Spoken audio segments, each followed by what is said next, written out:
TG Geeks, episode 188, September 24th, 2018. Opera and more opera.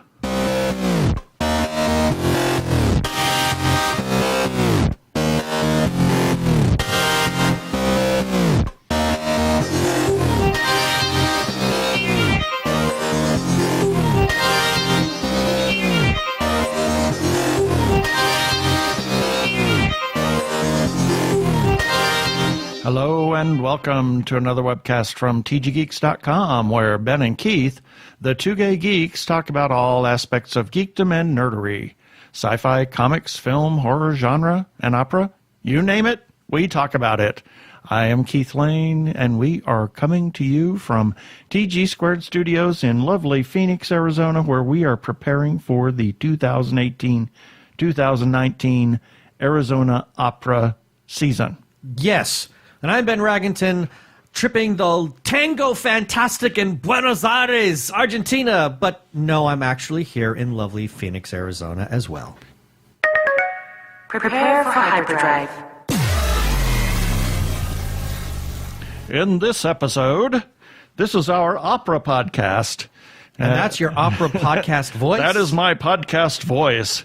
Yeah, we're going to run a little bit long because we have two different interviews for you, one in the first segment and one in the second segment. The first one is an interview with Joe Spector. He's the president and general director of Arizona Opera. He's going to talk about this season for Arizona Opera and opera in general.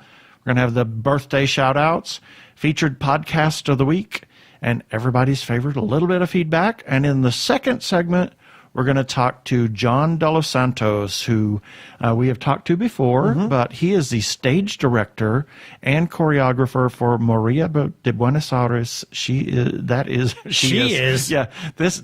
the first opera of the season for Arizona Opera.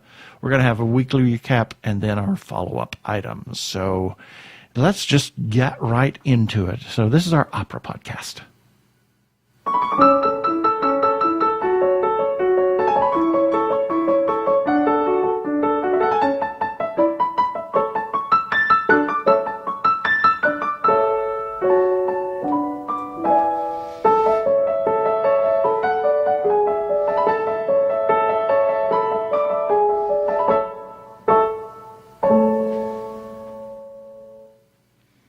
And we have a really exciting interview for you this time, or chat. Exciting for us, yes. We have Joe Spector, who is the president and general director of Arizona Opera, and we've got him. We've wrangled him into about half an hour here that we have time right before the season starts. I mean, we're just it's about to at the arrive. end of the week when this airs. We will be in opera season. So, welcome to the show, Joe. Thank you so much. It's great to be back with you. I was going to say, welcome back to the show. Yeah, welcome back. Yeah, that's right. So, tell us first who Joe Spector is, and then we'll talk about this really exciting season that we have coming up for Arizona Opera. I know you can contain your excitement. Wow, you started with the big ones. Well, listen, I am a humble servant to this company and to this art form first and foremost. Opera, I think, is just one of the most special forms of human expression, and to get to be part of an organization that helps share that art form with the public, and the power and the sort of lift that art form can give to people, and that it certainly has given to me over the course of my life, is just the most exciting thing. I am thrilled every day, and it's a challenging job. It's a challenging business, but I'm. If you ask me who I am, I'm a servant to this art form, and anybody in any organization that helps to share this with another generation. In a more specific sense, I was an opera singer for 8 years. I came to that from a background of wanting to be, a rock singer, a pop rock singer when I was a kid, and took voice lessons in order to sort of, get to that Steve Perry level. Your voice, Steve Perry? I think that was like the Grand Master level. And so first of all, yes, I'm a baritone. I don't think I'd ever get the high notes. Well, and was this before your voice changed? Yeah, actually, yeah, I was like a first soprano when I was a kid. Oh, wow. So it was not that, it didn't seem like that far of a reach. But I think more importantly, I would never be able to pull off that mullet. No, I don't think so. Not given. If I'm going to be honest with myself, the mullet was the bigger of the two issues. Yeah. But I had a band growing up with some of my best friends, and over a period of time, taking classical voice and being part of choirs and being exposed to the human voice produced in that incredibly beautiful way, I was eventually really seduced. I felt like it needed to be the center of my world and replace that rock idol idea. And I think it was because opera felt to me like a hidden treasure that my friends didn't know about yet. And I even at that young age, I sort of loved the idea of being part of something that was special like that, and the idea of sharing it with people. So I continued my opera studies after high school. I went to New World School of the Arts, which I mentioned primarily because Catalina Cuervo, who's our Maria de Buenos Aires, also went to New World in their college division. I went there as a high school student, but we share that background. And went on to study opera at New England Conservatory in Boston, but also political science at Tufts. And I had this idea of public service as an alternative path if I didn't go into professional music. And thankfully, my job sort of combines those two ideas anyway. So it all worked out well. I got to go to the Academy of Vocal Arts in Philadelphia for my graduate studies, which is a fantastic program that's really rigorous and has produced a lot of successful opera singers. And in there, also got to sing some regional opera and was 3 years in the extra chorus of the Metropolitan Opera. And in 2007, I decided it was time for me to make a change. We had some big health challenges in my family that sort of reset my priorities.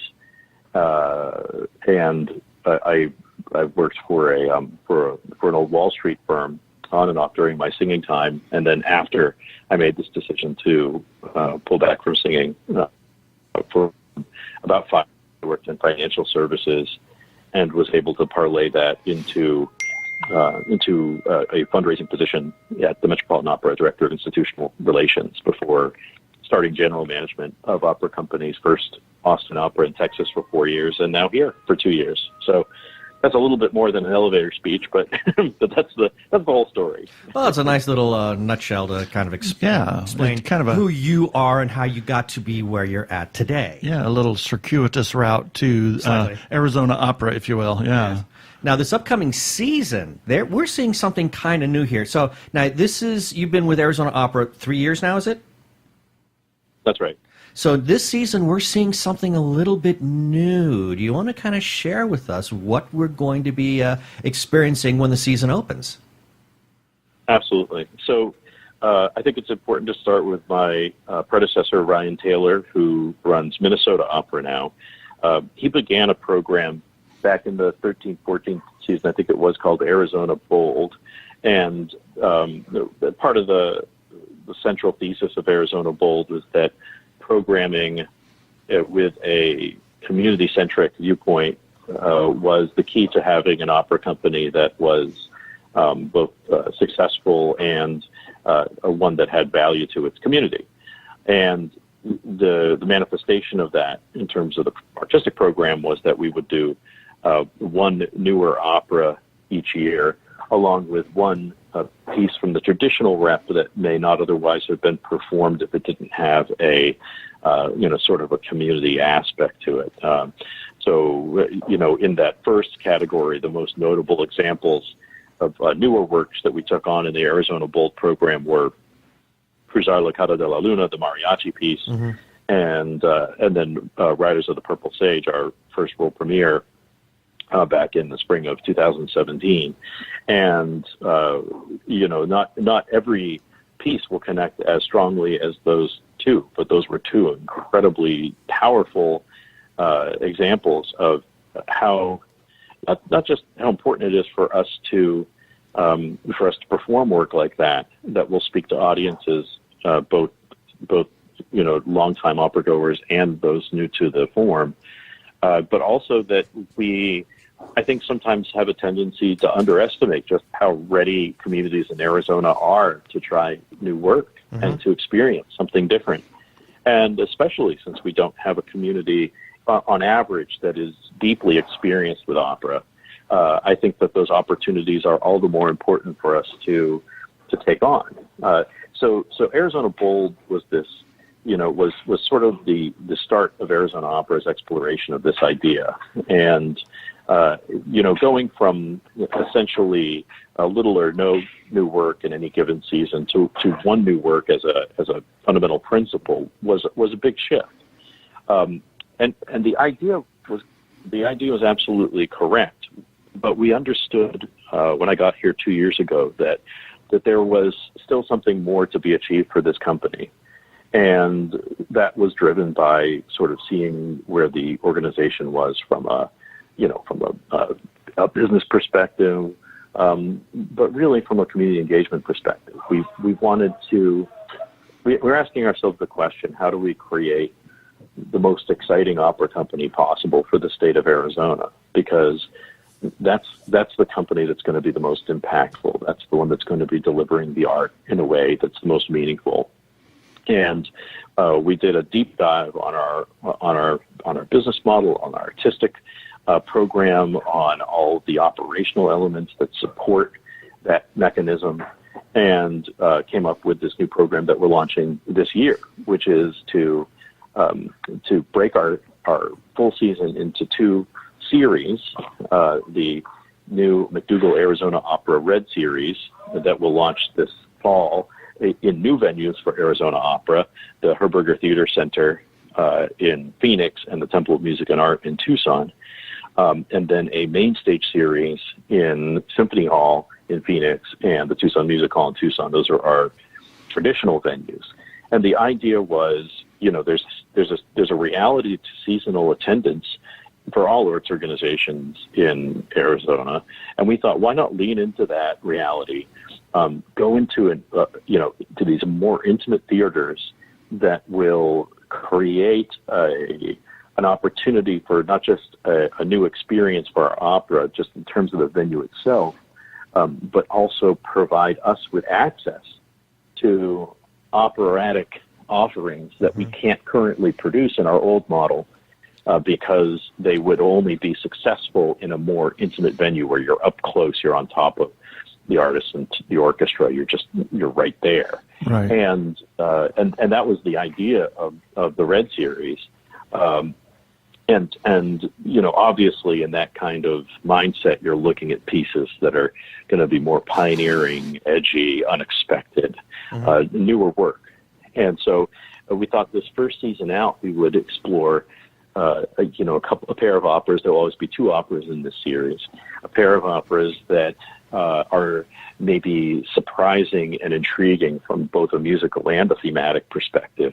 And Maria de Buenos Aires and Charlie Parker's Yardbird, our first offerings in the series, were once we sort of matched them up, we thought, this is really the perfect mix. You have a tango opera, a jazz influenced opera, stories that are centered around different musical languages, and certainly have a distinctly traditional opera feel to them, while at the same time being pieces that have been established in the repertoire.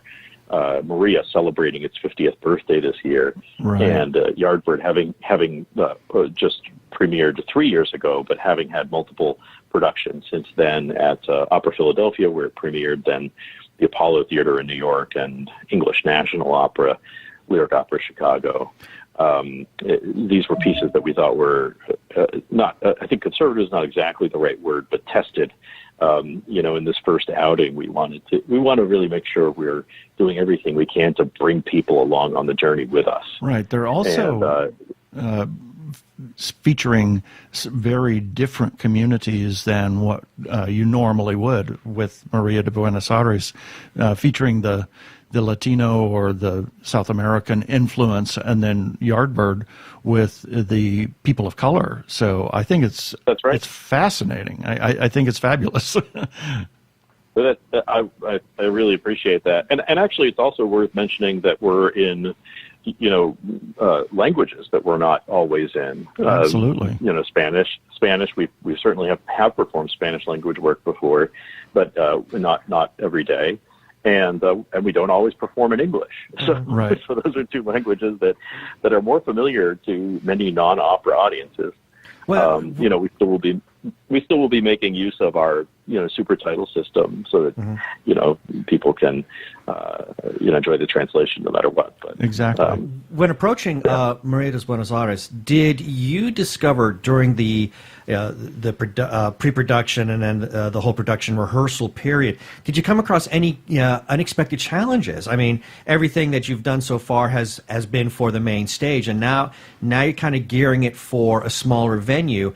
Have you noticed any kind of rethinking of how something of a smaller scale needs to be put together? I mean, me being the complete idiot that I am, I would have just tried to, I wouldn't have changed my approach. Have you had to find a new way of approaching these productions, given that they're of a smaller scale? No, that's a great question. I would say that, first of all, we've got a really wonderful team at Arizona Opera. We've really approached the process of changing our company in the artistic program in, I think, as thoughtful and thorough a way as you can on a relatively quick pull. You're right to point out that this is a huge change. Yes, are we doing still 5 operas a year? Yes. But we're taking on this different quality of repertoire. There was an entire process of, creating awareness for the program. And then you're dealing with, both the sort of macro level, what does it take to partner with the Herberger Theater Center or Arizona Theater Company to make sure that you are, you're on the most practical level scheduling time in the theaters in a way that makes sense, down to the micro level of, both Maria de Buenos Aires and Charlie Parker's Yardbird are brand new productions. We have partnered with on the front of Maria. We partnered with San Diego Opera, who co-produced the opera with us, and in terms of working out kinks and so forth, we're fortunate in that sense that that San Diego was the first company to perform this production. Because I think undoubtedly that allowed John de los Santos an opportunity to sort of find out things that worked or not as well and make adjustments for our show. Yeah. But it's been a really wonderful journey. Are there things that will probably still surprise us? I'm sure that's going to be the case. But we've tried to be really conscious of making not just a smooth transition from the artistic side, but also for our patrons. It is a lot to ask people who are devoted to traditional work to try this new stuff. I don't in any way denigrate that at all. I want folks to give it a shot with us, but I totally respect taking them on that journey and then asking them to find a new theater and so forth. It's a lot of change for opera, but it's gone really well so far. We've been able to overcome hiccups pretty smoothly, and we're just going to stay focused on. I think if we just stay focused on service and we stay focused on Arizona, the people that live here, the people we're serving, and just keep that at the center of our compass, that we'll be successful. And obviously, 7 days from today. 1 week from today, I'll be waking up after opening night of Maria, and I'm just so excited for it. I'm so excited to share this with Arizona. Yeah. So I think that there were some things that really have set this up to start reaching out to different audiences, and one of those, and I don't want to rehash old stuff, but the Hercules versus Vampires, I don't know how well that was received, but I thought it was absolutely fabulous. And, I mean, it's a different audience, and I thought it was good. And then what you're doing this year with Maria de Buenos Aires and Charlie Parker's Yardbird, I would love to see, and this is just a pipe dream of mine. Oh, God, where are you going with this? To see several more productions in that smaller venue and expand the season beyond the 5 operas. I know I'm asking, that's a lot of work, but that would be absolutely wonderful to be able to have a whole season in that intimate venue and then a whole season on the main stage. I don't know if that's a vision, but yeah, that's or what I've been smoking. Who knows? No. I love it. I love that you want more opera, and I think what you're expressing is an appetite. You're an omnivore for exciting things, and you're wanting. I'm hoping that we'll really be able to deliver a fantastic artistic experience with 5 pieces, and believe me, for the staff that we have, it keeps us on full tilt for the full season. We're already in high gear, as you can imagine. Right. But just going back to Hercules, the 17-18 season that we wrapped up last year was as eclectic a season as I think anyone could ever program. Hercules, Tosca, Candide, Barber of Seville, and Rheingold. Yeah. Talk about eclectica. We had a very short period of time to program that season. When I arrived here, I was very fortunate. In fact, one of the things that was exciting to me about taking on this position is that I would be able to program the very next season after I arrived. But it did mean that we had to work very quickly, and we wanted to. We hadn't finished out our business model work yet, so we wanted to create a season that would allow us to go in any direction, not presupposing, not pre-assuming what the end of our business model work was going to tell us.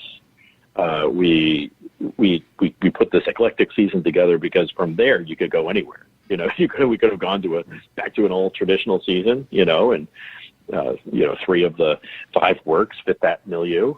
We could have gone into to an all new works format, and going from 1 new opera a year to 2 new operas a year put us on that path. But in the end, we found that this mix was the one that made the most sense in a number of regards. And so far, there's been a lot of confirmation that we've made the right choice. But we're a learning organization. I think we're going to go into this always trying to deliver the most wonderful performances that are going to move people. And as we sort of go through this season and then the one after, always how are we doing? What's connecting, what's not connecting, and really making sure that we, again, just keep that community-centered focus that will help shape the plan. Hercules, for what it's worth, did pretty rough box office. It was sort of Ishtar. Well, was it? Oh, I was going to ask. But you limited the ticket price as well, so that we did. I'll tell you. Any business that wants to be successful has got to find the right risk to take. So take no risk is to have a business that is doomed, and that was sort of a risky piece. People that so many people that came to that show were first timers, but it was definitely not everyone's favorite artistic experience. I loved it. I loved it. We saw it twice. Yeah, after Saturday night, I went onto the website and I said, "Oh, let's see it again. So what's available for Sunday?" And we got the first two seats right in the center of the first row. It was fantastic. I mean, it was a great experiment to throw out there. I remember hearing every time you would announce it the year before, saying upcoming season, and I kept hearing groans. And Keith and we were the two in the back going, we're the cheerleaders. Yeah, Keith and I are the cheerleaders. We're turning around, like, oh, people, no, you've got to check this out. This thing's amazing. I'm like, okay, I don't know. Yeah, Patrick Morganelli's score was really, really credible and beautiful, and I think sort of for people that hadn't heard any of the piece before, probably pretty unexpected in how traditional it was. He talked about it sort of French Impressionist, sort of Debussy style writing, and it was. And I think that if we had done the production at like Film Bar or someplace like that, where you're right next to the artists and you're right on top of the film, or a smaller movie theater, maybe the piece would have connected a little bit more. I think you're right. I think you're right. Yeah, because when Keith and I saw it the second time, we were being in the front row. It allowed me to actually look at the people's faces, the singers' faces, and for some reason, there was better resonance for me. So maybe that's the kind of thing that would have worked really well in like a Red series. Yeah, possibly. I will say though that one thing that audiences, whether they're newcomers or experienced opera goers, appear to gravitate towards are fully conceived pieces, a real theater piece with a plot, even if it's nonlinear, costumes, lighting, set, and so forth. And when opera companies take on work that is not presented in a traditional format, whether it's sort of a concert presentation or a hybrid like Hercules, that tends to be something that doesn't connect as easily. People don't know where to sort of place that in their in their excitement zone, Right. And so I will say that, among all of the different conversations that we had around artistic programming, would a concert be a regular piece of the artistic puzzle? I think that when you're looking at trying to grow audience and so forth for this art form, that maintaining that theatrical element for these series really makes the most sense. Right. But no regrets. I mean, you have to try things. You have to try things. You have to be willing to take some lumps. And when people tell you it was a terrible idea, you have to listen. You have to listen to them and decide how you're going to respond to that. And it's okay. We're an arts organization. We're not a museum.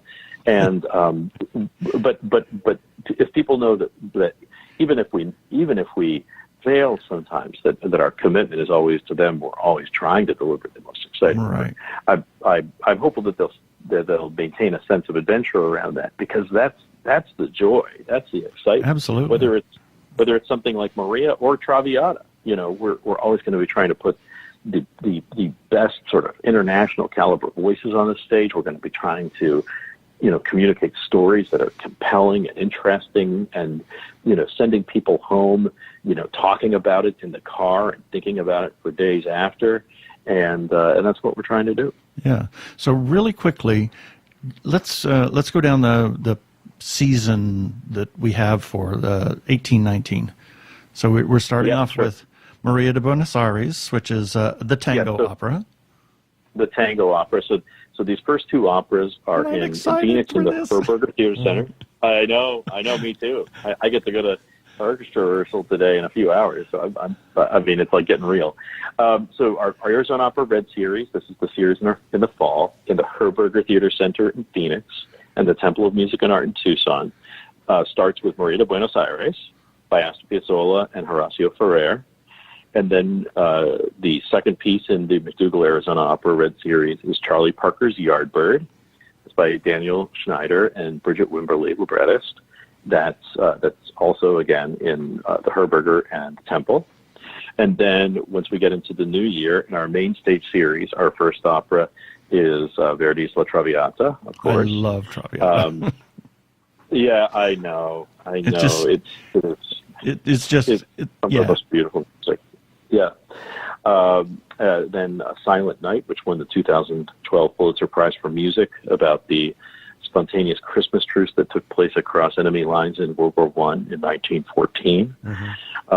We're really, I can't tell you how excited I am that we get to produce this work at a time when I think divisiveness in our own country is at an all-time high. To be able to tell the story about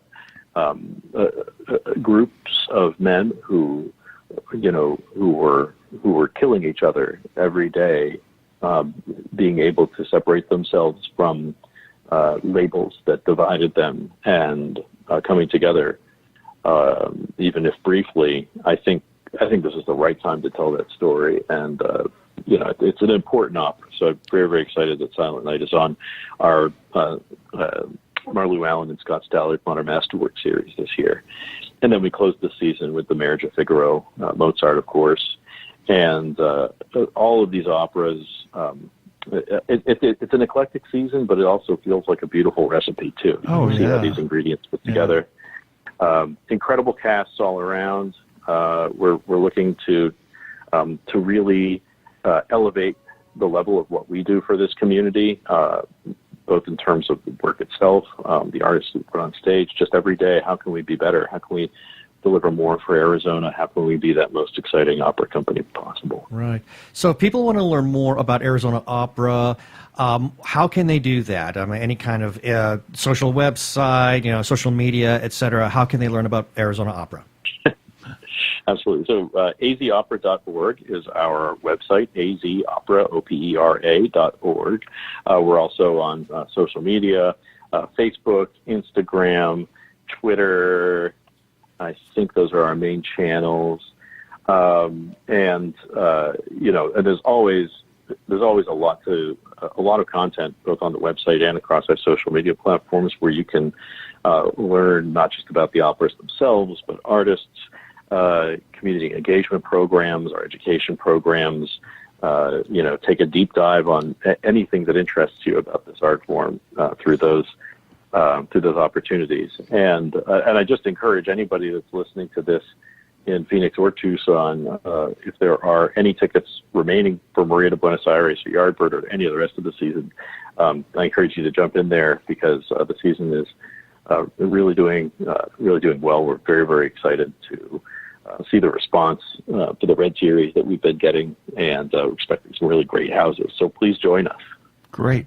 Well, thank you, Joe Spector, for joining us this time on the show. Great to be back with you, fellas. Thank you so much for helping us tell our story. Hi, this is Joe Spector from Arizona Opera, and you're listening to the Two Gay Geeks.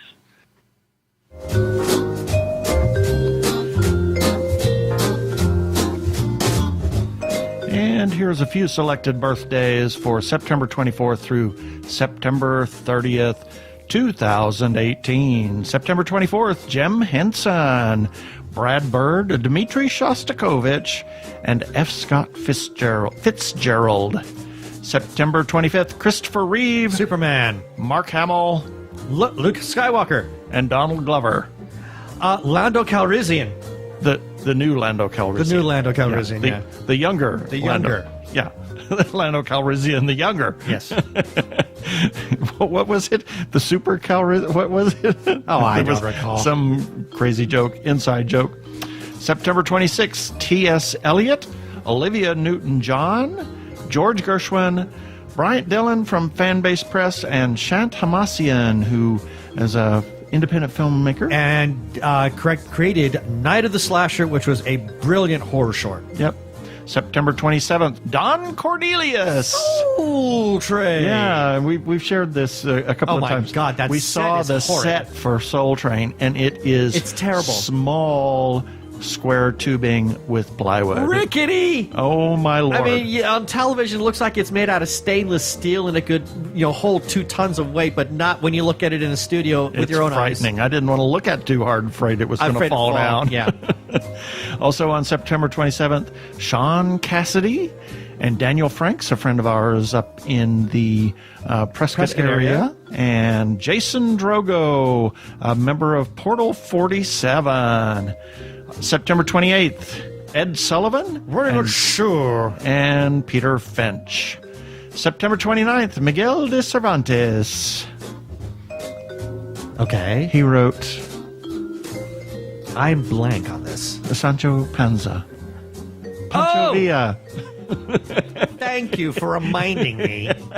The Don Quixote. Don Quixote, thank you. Yeah, and his companion Pancho Villa. Also on September 29th, Enrico Fermi and Madeline Kahn. Oh, I loved Madeline. Yes. She was wonderful. Yeah, she left us too soon. Yep. Also on September 29th, Kate Hanselman, a former coworker of mine. September 30th, Rumi, the Afghanistan philosopher of way back. Katrina Law. Oh, God, I loved her. Just loved her. She's so adorable. Yeah, and also Jackie Taryn I went to high school with Jackie. Yeah. She's awesome. And that's it for the birthdays this time.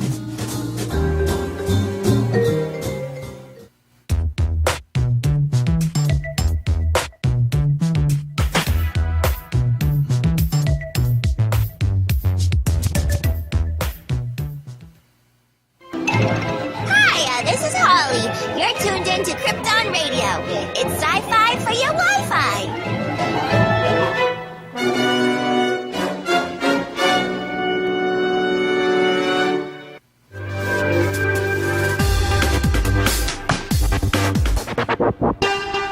Go give a listen to our friends over at Krypton Radio, where you can see us too. And now, See us? listen to us. Yeah. Oh, you can see the page. Ah. Okay. Anyway, now it's time for a little bit of this And that. and the other.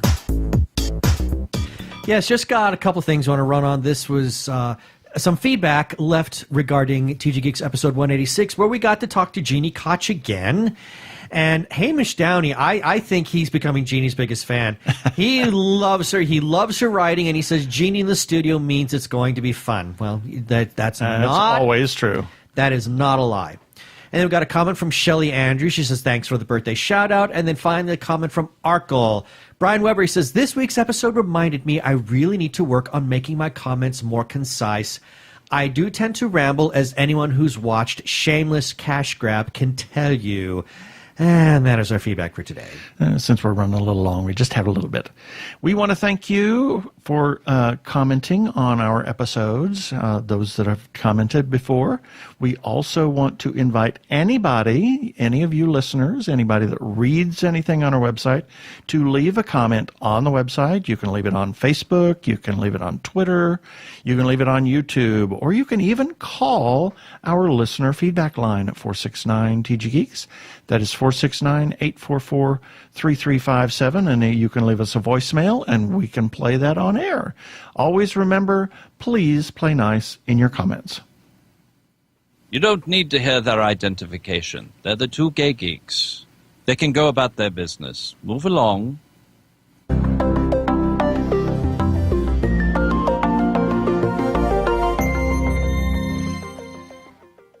And this time, to continue on with our opera experience on TG Geeks Webcast, we have stage director and choreographer John De Los Santos, and he is the stage director and choreographer for Maria de Buenos Aires, which is the new opera for Arizona Opera in First the opera Red of the Series, season. first opera of the series of the season. So welcome to the show, John.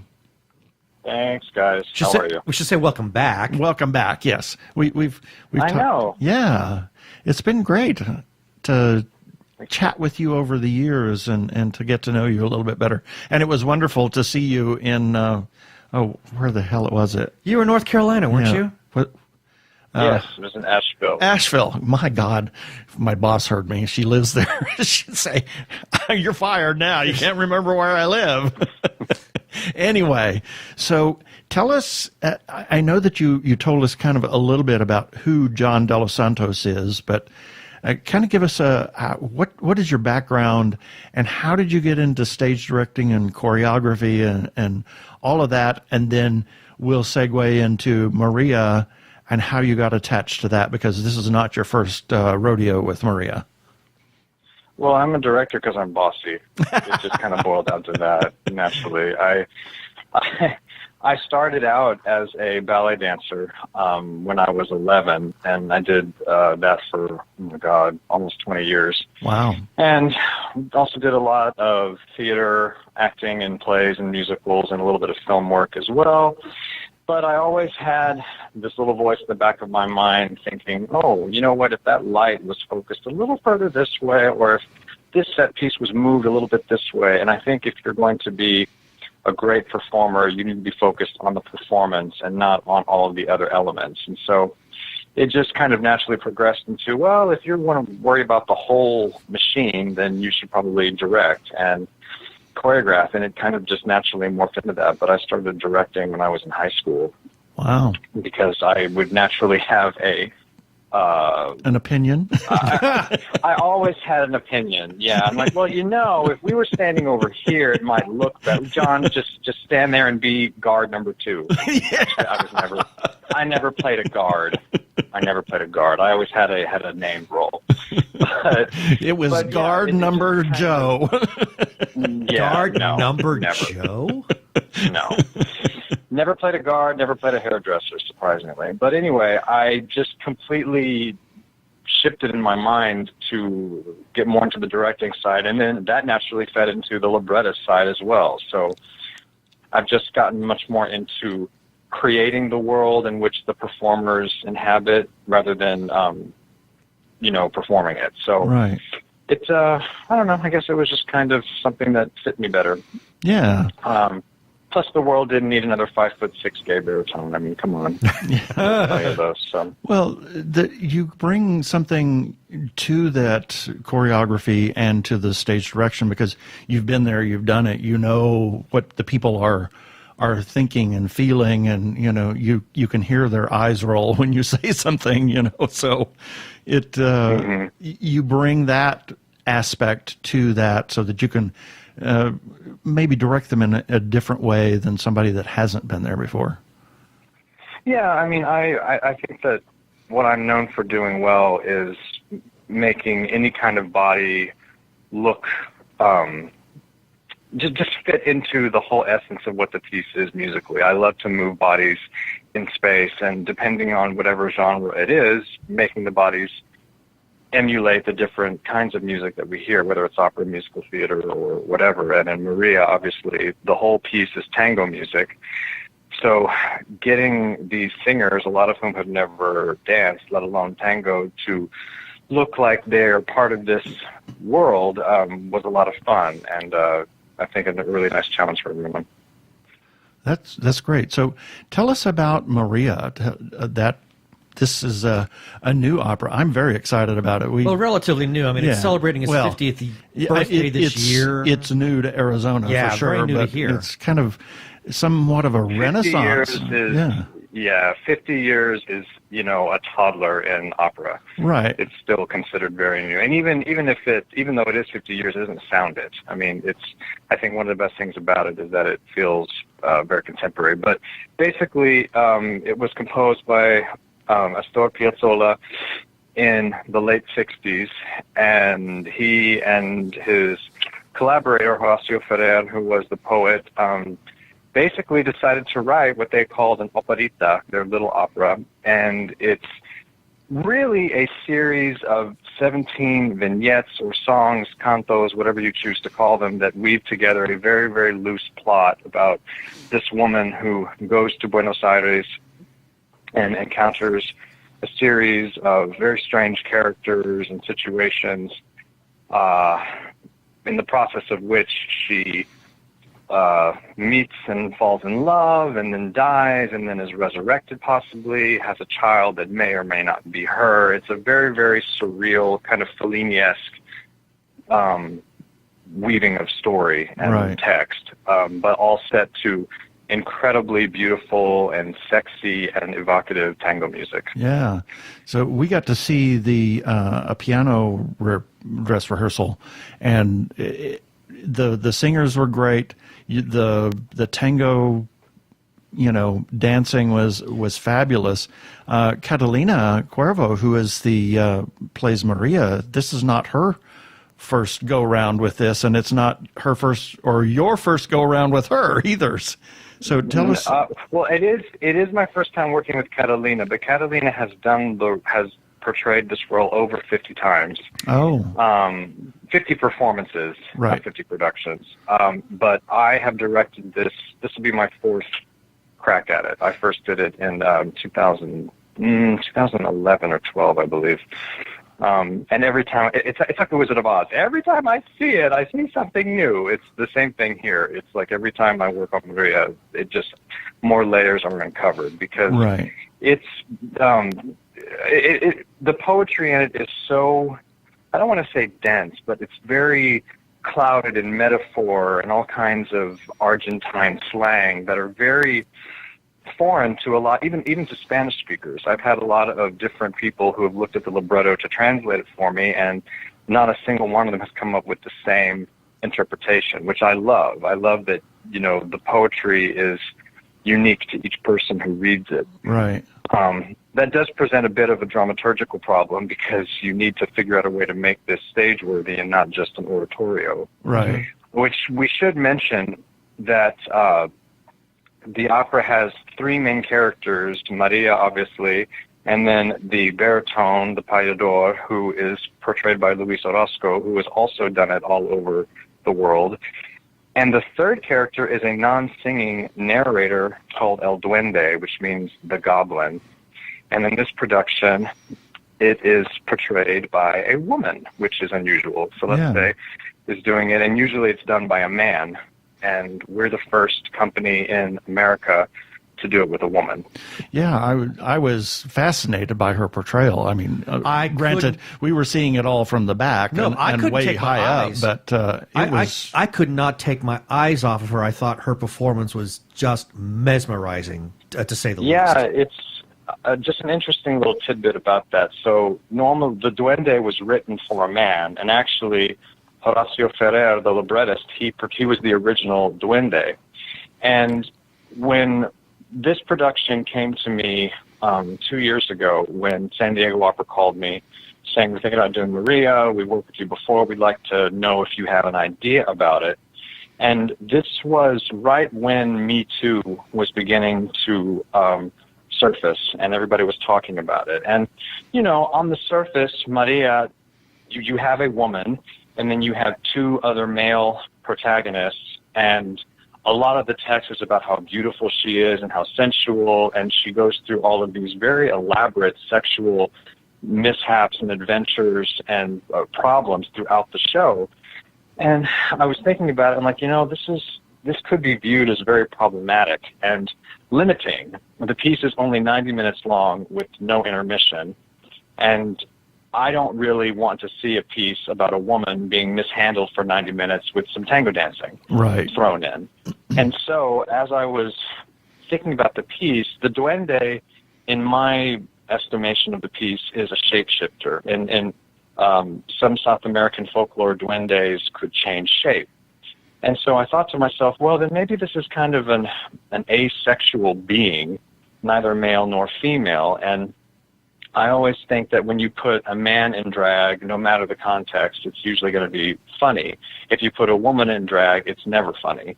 And so the idea being that if the Duende, who is the main antagonist of this story, it is the opposing force against Maria, was a woman, and you have these two feminine forces battling each other, Maria for good and light and hopefulness and creation, and the Duende for disease and poverty, corruption, and destruction, that would be an interesting dynamic. And San Diego loved the idea, and Arizona came on board to co-produce, and in between we did it in Texas, so this will be the third stop of this new production. And I actually did discover that I'm not the first to use a Duende as a woman. There was a small company in Ireland that did it several years ago, but in that version, it was a woman just playing a man the entire time. Whereas in this version, every scene the Duende is in, it's in a different form. Sometimes male, sometimes female, sometimes indeterminate. So you never quite know when the Duende comes in what it's going to look like, which I really love. But Celeste is a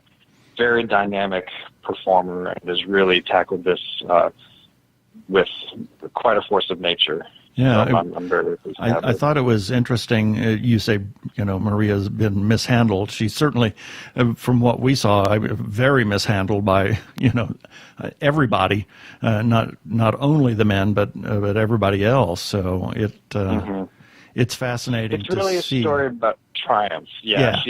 To me, this piece can be looked at as being very bleak, because in the libretto it says that about halfway through, Maria dies, and then her ghost, her shadow, wanders through the streets singing this very mournful music for the entire second half. And I said to myself, it's very difficult to empathize with that kind of an idea. And so in this production, about halfway through, Maria is compelled to murder this man who's become her pimp. Right. And the second half, when she becomes the shadow, when she experiences her first death, she doesn't literally die, but part of her innocence dies. Right. So she is a shadow of her former self. Her innocence is lost, not literally her life. So those are some of the things that I've done to try to craft a story about a flesh and blood woman rather than just an abstraction of femininity in this piece. Well, I thought it was fascinating. I can't wait to hear it with the orchestra and to see it. We're going to see it twice, once on Friday night, real close, and then we're going to see it from the very back with Ben's mom on Saturday night. So good. It'll be Good. fascinating to see right up close, because I was mesmerized by the whole performance that we saw at the dress rehearsal. Yeah, it'd be nice to see properly performed now instead of singing from the back. Yeah, and up. Right, yeah. So, yeah. You saw it from the back, and now you're going to see it from the front and get spit on when you're that close. Yeah, Yay! just about. So when you were working on this, because you said this is the fourth time that you've done it 4 times already. Mm-hmm. So have you had to, as you do this, do you see retooling things? Have you had to make some major adjustments, minor adjustments? What has been your approach every time you approach Maria?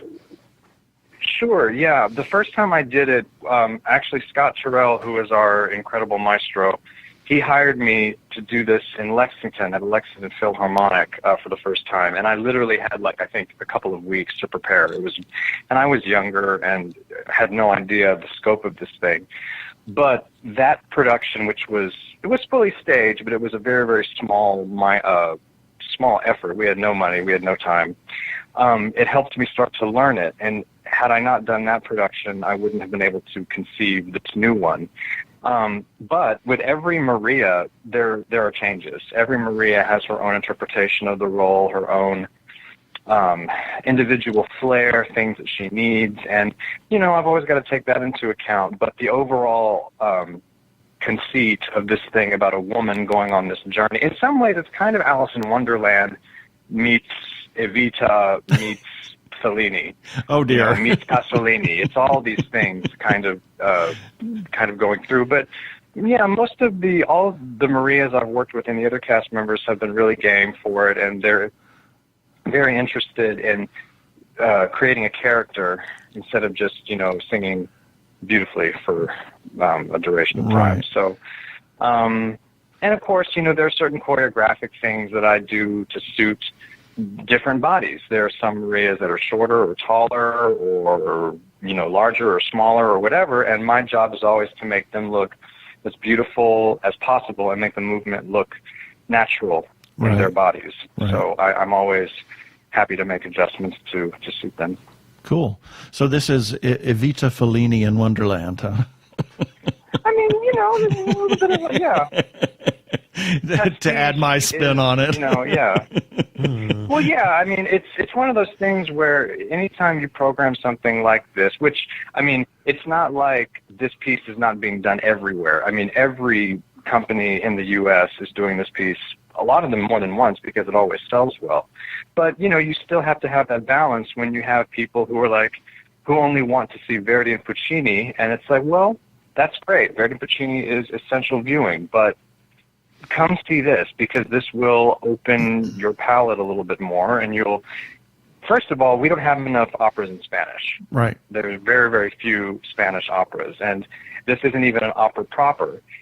And there is no other tango opera at all. This is it. And so I think it's a wonderful way to experience the amazing singing and playing of, Arizona Opera or whoever is doing it, while just seeing that amazing capability musically in a different genre and seeing it utilized in a way that you haven't before. And so the tricky thing is to convince them, well, it's not just a tango recital about a woman who goes through a really, really difficult time. You have to be able to create something that they can follow and take something away from, I think. Right. That's the kind of theater I like. So, it's once you can get them in there, they always enjoy it. Yeah. But sometimes convincing them with telling them about it doesn't really help. Right. It's like, listen, if you like tango music, if you like great singing, if you like sexiness, you'll enjoy this.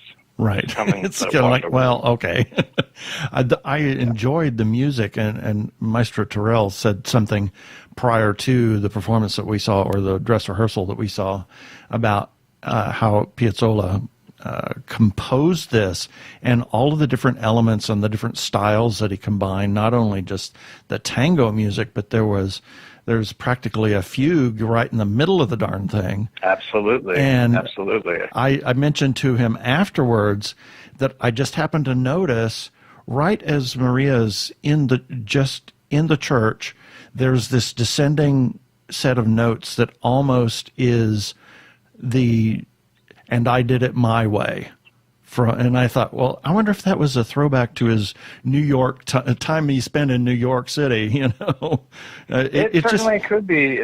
He had a lot of influences. Yeah, he had European, South American, and American influences. There's some jazzy motifs in there. Yeah. There's some very European waltzy kind of music.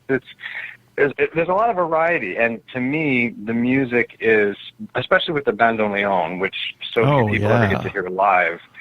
And the interesting thing is, there are, I think, I don't know an exact number, but very, very few bandoneon players in the world, much less ones who can play the score well. And so, anytime an opera company decides to do this piece, they've only got a select amount of people to choose from, and got to book them quick. Right.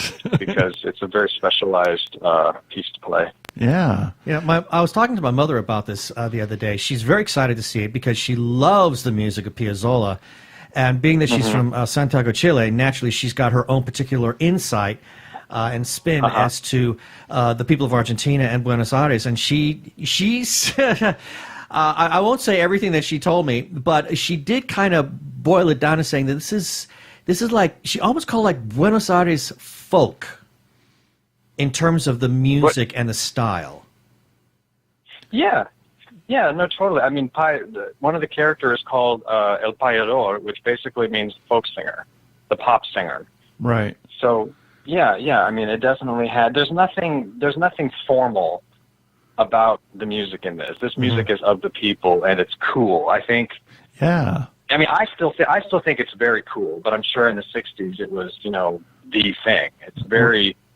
It has this wonderful kind of life pulse through it. It feels alive. It doesn't feel, dead and buried for centuries. No, it has an earthiness to it. Oh yeah. Absolutely, it's rustic. Yeah.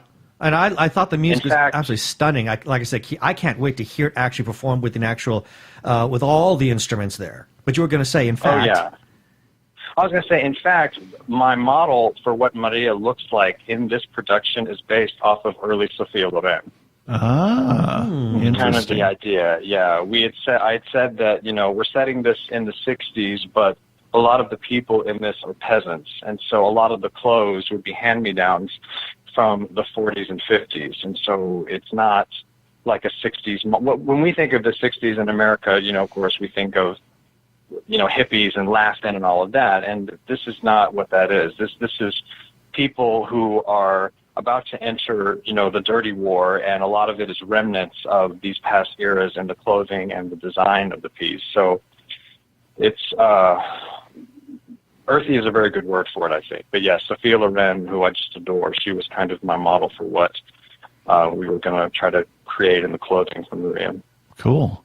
So, for people who want to know more about, because now this is just what you're currently working on, but I just say, I've looked at your resume, I've seen everything you've done, and holy cow, you are one hell of a talent.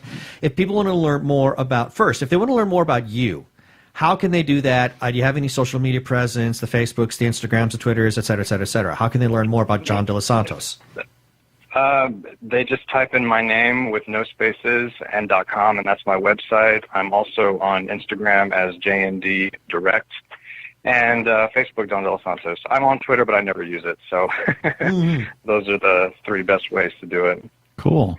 So I'm excited to see where Copper Queen and When Adonis Calls go, because those are two fabulous and pieces. I'm so jealous that Keith got to see When Adonis Calls. I've only seen just little video snippets of it, and it made me cry. I was moved by that piece. I really was. Well, When Adonis Calls, we had a lot of fun, and we actually have productions in Chicago, and then another one hopefully in San Francisco of the piece. So it's not going anywhere yet. Cool. I mean, it is.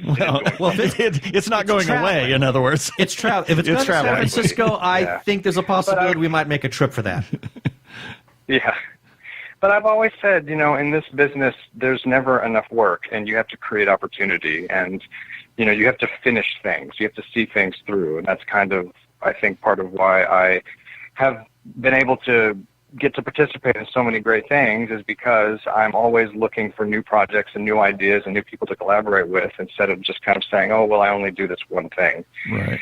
The collaborative part is what I enjoy most about working in this business. Super. Well, thank you, John, for being on the show with us this time. We look forward to talking to you again. Thanks so much, guys. We'll see you soon. All righty. I'm Daniel Radcliffe, and I believe that reaching out for help is the bravest thing a person can do. If you are struggling and need support, call the Trevor Lifeline at 1-866-488-7386. It's free and confidential, and trained counselors are there to listen 24/7 without judgment. To learn more about the Trevor Project's life-saving work for lesbian, gay, bisexual, transgender, or questioning young people, go to thetrevorproject.org.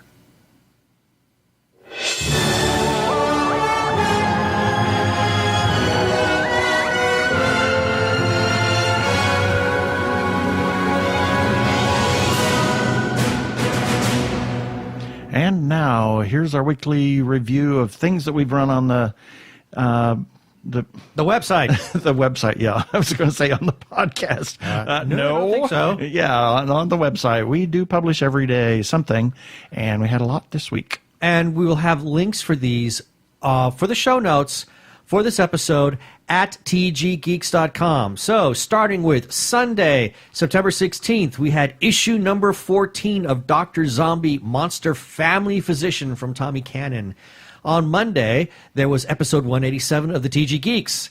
On Tuesday, there was a review of the 1984 movie Dune, and does it have enough spice to be considered good? On Wednesday, the 19th, Is it spicy enough? Yeah, it's just spicy enough. Hint of orange. And then on Wednesday, another old classics newly reviewed from Jeannie Koch, and this time she reviewed the 1964 movie My Fair Lady. On Thursday, the 20th, there was a review for the latest release, The House with a Clock in Its Walls. Interesting movie. You might want to read that review if you're curious on seeing the film. Also, that day, there was Beware, Fred the Mustard Packet is in the wild. You want to know what that means? Check it out. See for yourself. On Friday the 21st, there was issue number 29 of... 29? I know, my God. Of Hamish Downey's new Sushi, Morsels of News from Japan and Beyond. Wow, we can't thank you enough, Hamish, for that. Oh, my God. 29 weeks. Well, not just that. I mean, but the content that he's helped deliver us my gosh, and the opportunities for interviews that has opened up for us has been fantastic. Absolutely. So thank you very much, Hamish. Also, there was a press release about how Fanbase Press and Pomanock Entertainment are launching Finding Felicity podcast. Also that day, there was a review for the movie Colette that came from Andrea Richoff. Also another review from Ro. She has this time the movie Life Itself. And then on Saturday the 22nd, Keith had a review of the Hop Dottie Burger Bar here on Camelback Avenue here in Phoenix. So if you want to know more about Hop Dottie Burger and what that's all about, check it out. And you can find all these things at tggeeks.com, as well as the entries on our Facebook page and Twitter and Instagram, where you can leave a comment if you want. And as always, we have a few things that we want to follow up with. Always check out our website at the bottom of each article, and on the right-hand side, we've always got some widgets and things, Amazon ads, so check them out. And we are certainly supporters of Arizona Opera, as we can tell. And you can check out their new season at azopera.org. There's some wonderful things going on. And check out our restaurant reviews, new category we have. And we are huge supporters of independent creators, filmmakers, comic book artists, writers, or others. Please consider supporting independent creators by commenting on their stuff and buying their stuff. Special shout out to Doctor Who Talking Who on Twitter, Michael C. Burgess on Twitter, The Human Arkle on Twitter. They all publish paperlies that republish our content. You can find the Doctor Who Fancast Guide by searching at Talking Who. You can find the Byronics Semi-Diurnal Aggregator by searching at Byronic, that is Byronik, and you can also find the Arkle Times Post-Dispatch News by searching Twitter at Arkle, A-R-K-L-E. And speaking of Arkle, he has a YouTube channel. It is the Shameless Cash Grab. To find it, just look up Arkle Studios on YouTube. That's all one word, Arkle Studios. Also, special shout out to the Facebook group, The Gay Geek, for allowing us to post not just our episodes, but relevant content in terms of stories, articles, reviews, etc. Their URL is facebook.com/groups/The Gay Geek. And as always, a most heartfelt thanks to moderator Jeremiah Reeves for allowing us to share our content there. Thanks, Jeremiah. Also, click on our Amazon ads. You can find them at the top and the bottom and the sides and the upside downs and every place. And lastly, we can be found on Spotify, and check us out on Krypton Radio at 3 a.m. and 3 p.m. Pacific Time. Please rate us and review us on iTunes, and don't forget to subscribe to our YouTube channel.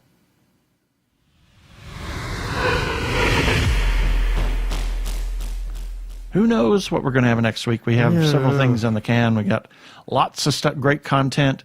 We'll have something for you. Yeah, lots of interviews all ready to go.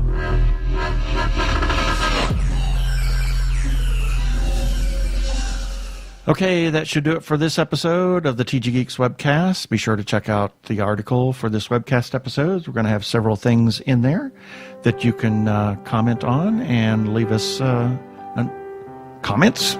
And remember, you can leave us a voicemail, 469-TG-GEEKS. That is 469-844-3357. From TG Squared Studios, I'm Keith Lane. Thanks for listening. Please be kind to yourself and those around you. Peace. Cheers.